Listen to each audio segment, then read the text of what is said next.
अस्सलामुअलैकुम, हनीफ सुलेमान बोल रहा हूँ। पुराने कराची के हवाले से मेरे इन पैगामात का सिलसिला जारी है और आज मैं आप तमाम भाइयों को साइकिल के हवाले से, जो कि 50 से 60 की दहाई में कराची में इस्तेमाल होती थी, कुछ बातें शेयर करूँगा। तो बराए मेहरबानी इस पैगाम को भी पूरा सुनिएगा और अगर आपने अभी तक मेरे इस YouTube चैनल को सब्सक्राइब नहीं किया है तो बराए मेहरबानी सब्सक्राइब कर लें और साथ में बेल आइकन भी दबा दें।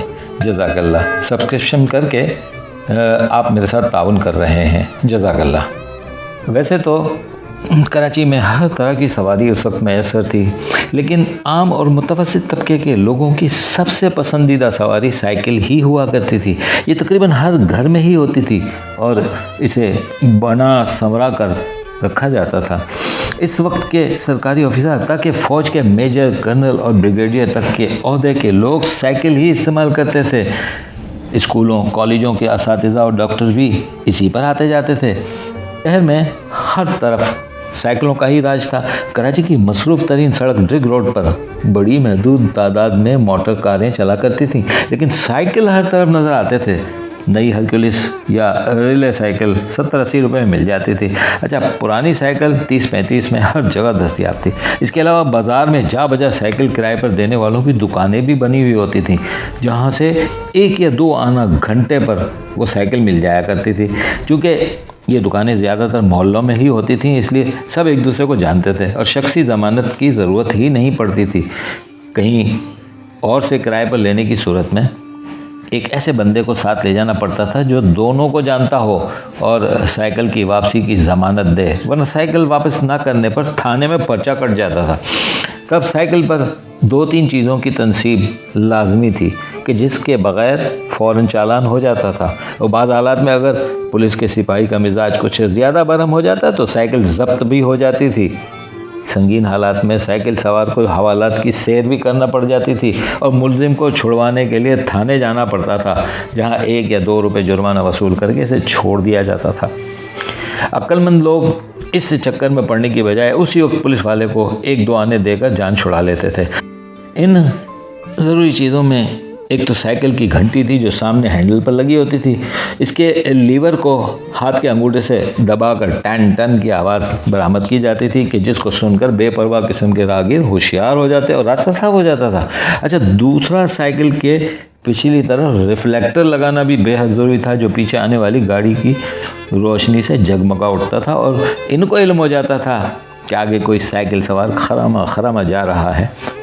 रात के वक्त साइकिल पर सामने लैंप नस्ब किए बगैर बाहर जाने पर फ़ौरन चालान हो जाता था, या 2-4 पैसे कमाने की खातिर कांस्टेबल कम से कम ऐसा करने की धमकी ज़रूर देता था।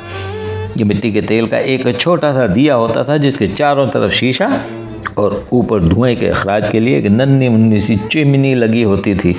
रात को बाहर निकलने वाले इस बात का ख़ास एहतमाम करते थे कि इस दिए में तेल और बत्ती मौजूद रहे और शमा जलती रहे। इससे सवार को तो मामूली सी रोशनी मैसर आ जाती थी, जिससे सड़क पर एक महदूद सी जगह को देख सकता था। ताहम सामने से आने वाले राहगीर से दूरी से किसी मज़ार पर जलते हुए दिए की तरह साफ देख लेते कि जिससे इनके कान खड़े हो जाते थे कि आगे ख़तरा है। बग़ैर बत्ती साइकिल चलाना एक संगीन और काबिल दस्तअंदाज़ी पुलिस जुर्म तस्वर किया जाता था कि जिससे फौरी तौर पर छूटने का खर्चा भी 4 आने से कम नहीं था। दूसरी सूरत में करीबी थाने जाकर ये बहुत ज़्यादा माली खसारे का बाइस बन जाता था। इसकी सबसे अनोखी सज़ा ये होती थी कि कांस्टेबल साइकिल की पिछली जो नशिस्त होती थी उस पर बराजमान होकर मुलजिम ही से साइकिल चलवाता हुआ थाने की तरफ रवाना होता। रास्ते में भी मुलजिम से कारोबारी लेन देन के मुज़ाकरा चलते रहते हैं।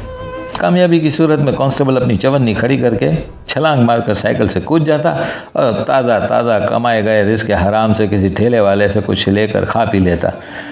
कुछ अरसे के बाद ये तेल के दिए मतरूक हो गए, क्योंकि साइंस की मुसलसल तरक्की की बदौलत एक नन्हा सा बोतलनुमा डायनामो बाज़ार में आ गया था। इसको साइकिल के टायर के साथ मुंसलिक कर दिया जाता था। पहिए के साथ ये भी तेज़ी से घूमता कि जिससे बिजली पैदा होती, जो हैंडल पर नस्ब की गई बत्ती तक पहुंचती और इसमें लगे छोटे से बरकी बल्ब को रोशन कर देती। रोशनी की शुआएं काफ़ी आगे तक फैल जाती थी और साइकिल सवार को दूर दूर तक नज़र आ जाता था। साइकिल को जितना तेज़ चलाया जाता रोशनी भी उतनी ही तेज़ हो जाती थी, और जहाँ रफ्तार ज़रा सी मध्यम पड़ी तो रोशनी भी कम होकर दम तोड़ देती थी। हर घर में छुट्टी वाला दिन साइकिल की सफाई का दिन मनाया जाता था। उस दिन लड़के वाले सफाई के बहाने इसका पुर्जा कर डालते थे।